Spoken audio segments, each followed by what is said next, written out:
জানেন কি দ্বাদশ জ্যোতির্লিঙ্গ কি কি? দ্বাদশ জ্যোতির্লিঙ্গ হল ভগবান শিবের 12টি প্রধান স্বয়ংভূ লিঙ্গ, যেগুলোকে হিন্দু ধর্মে অত্যন্ত পবিত্র তীর্থক্ষেত্র হিসেবে মানা হয়। পুরাণ অনুযায়ী এই 12টি স্থানে শিব স্বয়ং জ্যোতিরূপে প্রকাশিত হয়েছিলেন।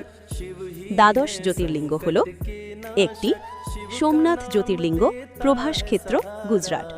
2 মল্লিকার্জুন জ্যোতির্লিঙ্গ, শ্রীশৈলম, অন্ধ্রপ্রদেশ। 3 মহাকালেশ্বর জ্যোতির্লিঙ্গ, উজ্জয়িনী, মধ্যপ্রদেশ। 4 ওঙ্কারেশ্বর, অমলেশ্বর জ্যোতির্লিঙ্গ, নর্মদা নদীর তীরে, মধ্যপ্রদেশ। 5 কেদারনাথ জ্যোতির্লিঙ্গ, হিমালয়, উত্তরাখণ্ড। 6 ভীমশঙ্কর জ্যোতির্লিঙ্গ, মহারাষ্ট্র। 7 কাশী বিশ্বনাথ জ্যোতির্লিঙ্গ, বারাণসী, উত্তরপ্রদেশ। 8 ত্রিম্বকেশ্বর জ্যোতির্লিঙ্গ, নাসিক, মহারাষ্ট্র। 9 বৈদ্যনাথ বা বাবা বৈদ্যনাথ ধাম, দেওঘর, ঝাড়খণ্ড। 10 নাগেশ্বর জ্যোতির্লিঙ্গ, দ্বারকা, গুজরাট। 11 রামেশ্বরম জ্যোতির্লিঙ্গ, তামিলনাড়ু। 12 ঘৃষ্ণেশ্বর বা ঘুষ্মেশ্বর জ্যোতির্লিঙ্গ, এলোরার নিকট, মহারাষ্ট্র। ভিডিও ভালো লাগলে কমেন্টে হর হর মহাদেব লিখুন।